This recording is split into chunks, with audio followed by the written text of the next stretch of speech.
A mother of two vanished under strange circumstances, leaving behind a string of unsettling messages to her family. Police jumped on the case right away, trying to make sense of a web of contradictions. But not even the most seasoned detectives could have imagined where this investigation would lead. What began as a missing persons case soon spiraled into a story that would shock the entire country.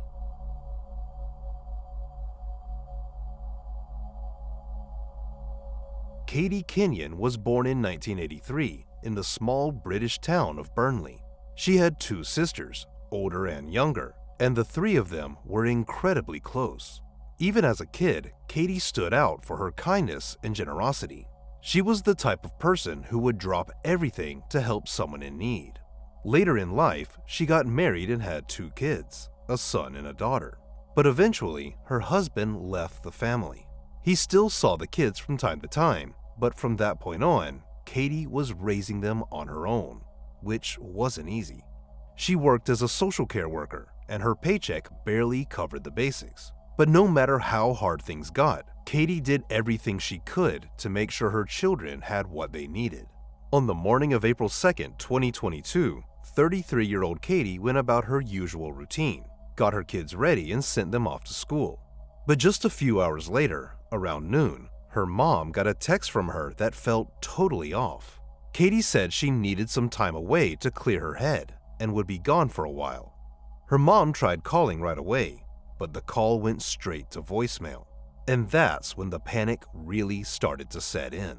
She knew Katie had been struggling with anxiety for years, mostly from all the stress in her life. But the idea that she'd just walk away from everything, especially her kids, that just didn't add up. Her mom got in touch with Katie's sisters, and none of them believed the message either. They rushed over to her house and noticed that her car was gone. Using a spare key, they let themselves inside and found all of Katie's belongings right where she'd left them, except for her phone and handbag. It just didn't add up. The idea that Katie had taken off somewhere, leaving behind almost everything she owned, felt completely wrong. Something was off. A little while later, Katie's kids came home from school, and they had something to say too.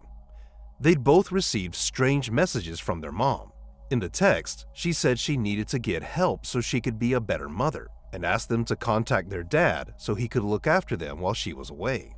As soon as they read the messages, Katie's mom and sisters started seriously doubting that she'd written them. First of all, the tone didn't sound like her at all.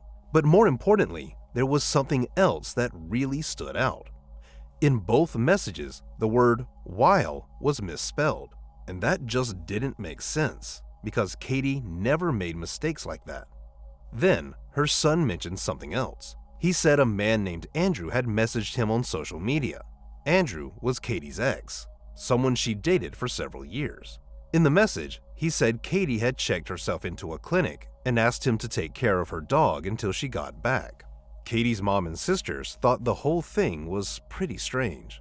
Sure, they'd known she dated Andy for a long time, but it had never been a smooth relationship. The two of them were on and off constantly. As far as her family knew, they weren't even together anymore. So it didn't make much sense that Katie would fill him in on her plans, but not say a word to her own mother or kids. In the messages she'd sent her son and daughter, Katie had also mentioned Andy. She said that if their dad couldn't look after them, Andy would step in. One of Katie's sisters eventually got a hold of his number and gave him a call. Andy told her he hadn't seen Katie since the day before, since he'd been at work all morning.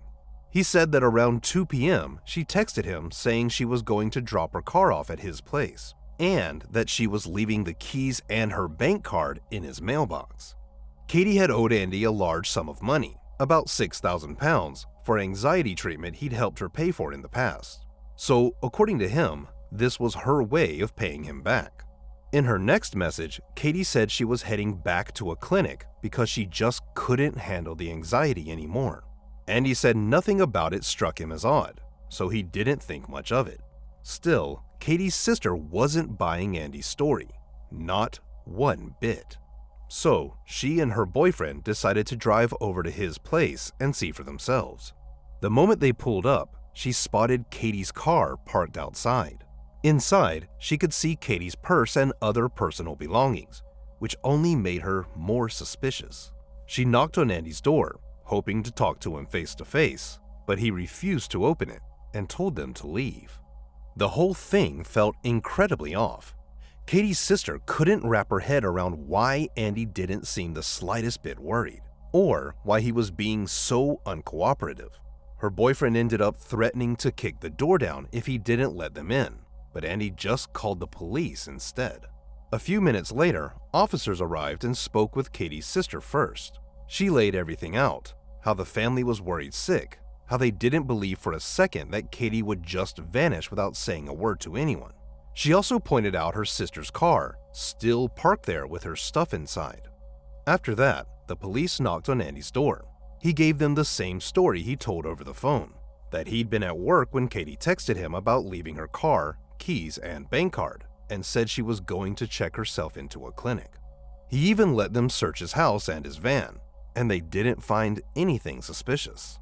So the police left, but they did open a missing persons case. Just to cover all bases, they called around to a bunch of clinics, hoping maybe Katie really had checked herself in somewhere, but not a single one had seen her. The next morning, police began piecing together a timeline of Katie's disappearance, and naturally, all eyes were on Andy's house, since that's where her car had been found. Detectives learned there was a surveillance camera nearby, so they pulled the footage from the previous couple of days. On April 21st, the day before Katie went missing, she was seen pulling up to Andy's house. The footage showed her getting into his van, kissing him, and smiling. Nothing seemed out of the ordinary. But the next morning at 9:20 a.m., things took a very different turn. That was the day Andy told police he'd been at work when Katie supposedly dropped off her car. But the footage said otherwise. It clearly showed Katie arriving at his house, getting out of her car, and climbing into the passenger seat of Andy's van. And right there behind the wheel was Andy himself. Police immediately checked traffic cameras along the direction the van had gone, and eventually spotted it again. This time, the van stopped at a McDonald's, then headed out toward the highway. The final footage showed Andy turning onto a rural back road, leading into a wooded area. After that, the van disappeared from view for nearly an hour. But then it popped up again, heading back the way it came. This time, though, there was only one person in the vehicle. So now, a much darker picture was starting to form. Based on the footage, it looked like Andy had driven Katie out to a wooded area and then left without her. After reviewing the surveillance videos, police pulled location data from Katie's phone on the day she went missing. The records showed that her phone disconnected from the tower near her house early that morning, then reconnected near Andy's home. From there, the phone's path followed the exact route the van had taken. But soon enough, things stopped lining up. According to the location data, Katie's phone was still in the van as it headed back towards Andy's place. The problem was, Katie was no longer in the van. And then came the final piece. Investigators checked the time those strange messages were sent to Katie's mom and kids, and by that point, Andy had already returned home alone. But location data clearly showed that those texts were sent from his house. Given that all the evidence directly contradicted Andy's version of events, police decided to head back to his house. And the moment they stepped inside, something felt off. The place was boiling hot. Turns out, Andy had fired up the wood-burning stove, despite the weather being pretty mild outside. Right away, detectives suspected he might have been trying to destroy some evidence. But by the time they got there, all that was left in the stove was ash. Even so, they arrested Andy and brought him in for questioning. Surprisingly, he didn't seem nervous at all. In fact, he looked completely relaxed and stuck to his original story, claiming Katie had probably checked herself into a clinic to deal with her anxiety. When detectives started pressing for more answers, he shut down completely and said he wouldn't talk without a lawyer. So, once again, they were left with nothing. After the interrogation, police decided to launch a large-scale search operation in the forest where Katie's phone had last pinged. right before Andy was seen driving back alone. But covering that area wasn't an easy task. They were looking at roughly 25 miles of rugged terrain.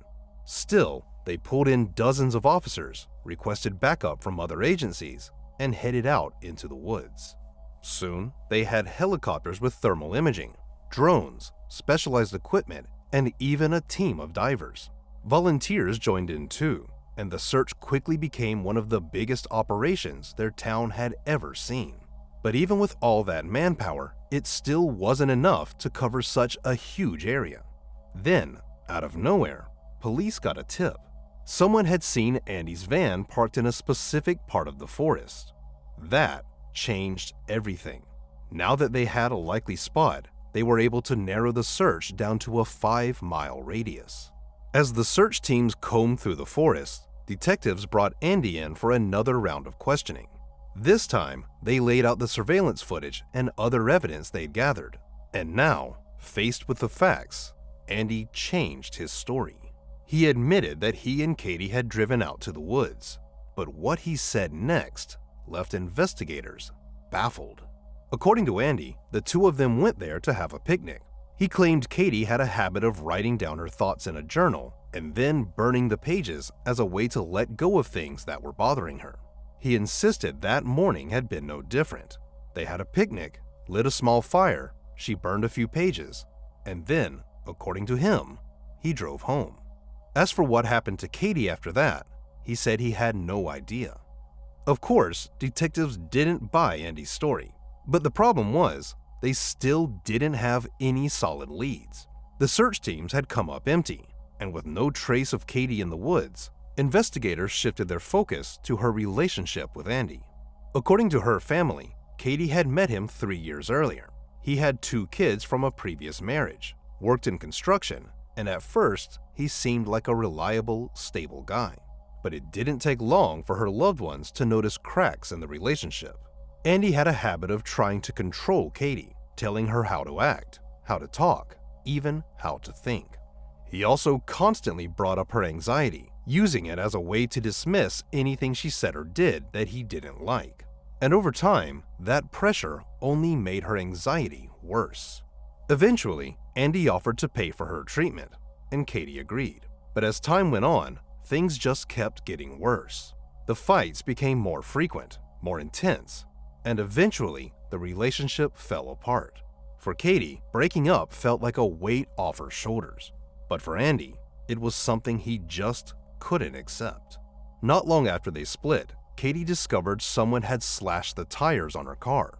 She was certain it was Andy, but she never reported it to the police. A few months before Katie went missing, she got a letter from the court saying she owed Andy £4,000, the amount he'd spent on her treatment. Katie was already struggling to cover basic expenses for her and her kids, and she had no idea how she'd come up with that kind of money. Over time, late fees piled on, and the debt grew to £6,000. The whole situation sent her anxiety through the roof. She was terrified she'd lose her home, and with it, the only stable place her kids had. But more than anything, she was afraid of Andy. In one message to her mom, Katie said she was scared of him and genuinely believed he might hurt her. She even told her sister, "If anything ever happens to me, look at Andy first." Still, just a month before she disappeared, Andy reached out to her. He told her he regretted ever taking her to court. He promised to drop the case and even said he'd pay all the extra fees that had built up since the ruling. Andy apologized for his anger, told her he wanted to change, and eventually, Katie forgave him. Despite everything, they got back together. Still, detectives found something even more disturbing. Just one day after Andy promised to fix everything with the court, he actually called the debt collectors and told them to go harder on Katie. He wanted them to push her even more. Investigators believe this was all part of his plan to increase the pressure on her, making her even more dependent on him. Katie, of course, had no idea this was happening because Andy kept telling her he was working on canceling the whole thing. A few weeks later, he called the debt collectors again, this time claiming that Katie had shown up at his house and attacked him. Once again, he he pushed them to go after her for the money as quickly as possible. When they got in touch with Katie, she freaked out. But Andy brushed it off, telling her she was just being dramatic, and there was no reason to panic. He said he was still working on getting the court ruling overturned, but that it was complicated and would take time. And then, just like before, he went right back to telling her she needed help, that something was wrong with her. This gave detectives an even darker picture of what they were dealing with. All the evidence pointed to one thing. Andy was a skilled manipulator and a compulsive liar who would do anything to get what he wanted. And soon, detectives got even more confirmation of that theory. People who knew him said the same thing. They told investigators that Andy had a way of getting into people's heads and controlling them, something he'd been doing for years, even with those closest to him. But even with all that, police still had no clue where Katie was. The search dragged on, day after day, with no trace of her. But then, finally, investigators caught a break. A local man came forward with a strange story. He said that the morning after Katie went missing, Andy randomly showed up at his house. They didn't know each other, but Andy walked up to him and asked him a weird question. "Do you know when your bins were last emptied?" That immediately raised red flags. Officers rushed over and found that the trash bins outside hadn't been picked up in several days. They started digging through the garbage, and inside one of the bags, they found something chilling. It was stained with blood, and inside were Katie's sandals. A DNA test confirmed that the blood was hers. At that point, detectives were sure of one thing: Katie was gone. And Andy was officially charged with her murder. But there was still one huge problem. They had no idea where her body was. Soon after Andy was formally charged with murder, he told detectives he wanted to talk. And just like before, he changed his story yet again. This time, Andy said he and Katie had gone out to the woods that morning for a picnic. While they were sitting by the fire, Katie spotted a hatchet he'd used to chop some wood. And, according to him, she jokingly dared him to throw it and try to hit a soda can she was holding a few feet away. Andy said he took her up on it, but as he threw the hatchet, Katie suddenly leaned forward, and it struck her in the back of the head. Of course, detectives didn't believe a word of it, but this time, Andy at least admitted where her body was. He said that when Katie collapsed and died, he panicked. There was no cell service in that part of the forest, and according to him, he didn't have the strength to carry her back to the van. So instead, he decided to bury her right there, to keep animals from getting to her body. He said he dug a shallow grave, placed Katie's body inside, and covered it with leaves and branches. Then he marked the spot by tying a plastic bag to a stick, planning to come back later. According to Andy, his plan was to go home, say goodbye to his kids, settle everything, and then just be gone. He also admitted to burning Katie's phone, along with some of her other belongings, in his fireplace. After that, he scooped up the charred remains and dumped them in a trash bin somewhere around town.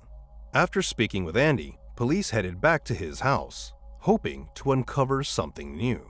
This time, forensic experts did manage to find traces of blood inside his washing machine, which belonged to Katie. Meanwhile, the search for Katie's body continued. Investigators focused on locating the stick with the plastic bag Andy claimed he'd used to mark the burial site. But even with that clue, search teams still couldn't find the exact spot. While the search was still underway, detectives uncovered something else. After digging into Andy's online activity, they found that he'd been talking to a number of women on various dating sites, flirting with pretty much anyone who'd respond. He'd even been seeing at least one woman in person. According to their conversations, Andy had told her he owned multiple properties across the country. They were even talking about moving to Scotland together and buying a house. But that wasn't even the most interesting part. As they kept going through his phone, investigators discovered something that changed everything. Based on GPS data, the day before Katie vanished, Andy had stopped by his parents' house, then turned off his phone for about an hour and a half. During that time, his van was caught on several surveillance cameras, heading straight toward the woods. After talking to Andy's parents, police found out that the morning before Katie went missing, he'd borrowed a shovel. That's when it hit them. Andy had probably gone out to the woods that day to dig her grave ahead of time. The next day, after killing Katie and using her phone to message her kids and family, Andy also texted his other girlfriend using his own phone. He told her something had come up with his kids and that he'd have to cancel their date. But that wasn't all. In the Notes app on his phone, investigators found something even more disturbing. Drafts of the exact same messages he'd sent to Katie's children and mother. Digital forensics showed that he'd been editing those drafts over the course of several weeks, tweaking them repeatedly, trying to match Katie's writing style so no one would suspect a thing. And most telling of all was the fact that the word while was misspelled in the exact same way it appeared in the final messages. It's also worth noting that the note had been created over a month before the murder, and that proves one thing beyond all doubt. Andy didn't just snap. He'd been planning this for weeks, maybe even longer, carefully laying the groundwork for something he knew he was going to do. When police confronted Andy with the evidence that he'd been in the woods the day before the murder, he claimed he had just gone there to walk his dog, not to dig a grave. Soon, search teams finally found the stick with the plastic bag Andy had mentioned, but there was no grave anywhere nearby. They scoured the area inch by inch, but came up empty. So detectives made a decision. They brought Andy out to the woods and asked him to show them exactly where he'd buried Katie. Once they got there, Andy pointed to a specific patch of ground. And what shocked everyone was that search teams had already been through that exact spot multiple times. But no one had even considered that a grave could be hidden there. The ground looked completely untouched, flat, smooth, and totally natural. No signs of digging, no shifted soil, nothing out of place. It had been concealed so well, officers later admitted there was no way they would have ever found it without Andy's help. As soon as the forensic team began digging, they found Katie, right where Andy had said she'd be. But what they uncovered next was something no one expected. Somehow, Andy had managed to bury her beneath a web of tree roots that were growing deep underground. Later, a geology expert explained just how complex that grave actually was. According to him, it would have taken hours to dig something like that. There was no way Andy could have done it in one go, so he'd clearly come back more than once. The expert also pointed out that Andy had separated the soil by layers, then buried them back in the correct order, which is exactly why the grave looked so untouched. That level of planning was chilling. Once Katie's body was recovered, it was handed over to forensic examiners. And right away, Andy's story about the Coke can and the axe throw completely fell apart. Katie had died from blows to the head with a hatchet, but not just one or two. She'd been struck 12 times. By that point, there was no doubt in the detectives' minds. This wasn't an accident. This was cold, calculated, and premeditated murder. With all of that, the prosecution began preparing for trial. The evidence against Andy was overwhelming, more than enough to secure a conviction. But one thing remained unclear: the motive. Investigators believed Andy was fueled by bitterness and resentment. Katie had broken up with him months earlier, and it looked like his ego just couldn't handle the rejection. That bruised pride, they believed, turned into hatred and ultimately led him to kill her. The trial began in November 2022, and at first, Andy pleaded not guilty. But just 3 days in, he suddenly changed course. Out of nowhere, he reversed his plea and admitted to the murder. Unfortunately for Katie's family, he didn't offer any new details, just accepted responsibility. But it was still enough, and in the end, the court sentenced him to life in prison, with the possibility of parole only after 32 years, calling him a deeply dangerous individual. And so, the case was officially closed. But the story surrounding Andy still leaves questions. Given that he was dating multiple women at once and constantly pursuing others through dating apps, it's hard to shake the feeling that Katie may not have been the only one. Everything about him pointed to a man who craved control, who seemed to enjoy manipulating and hurting the women around him.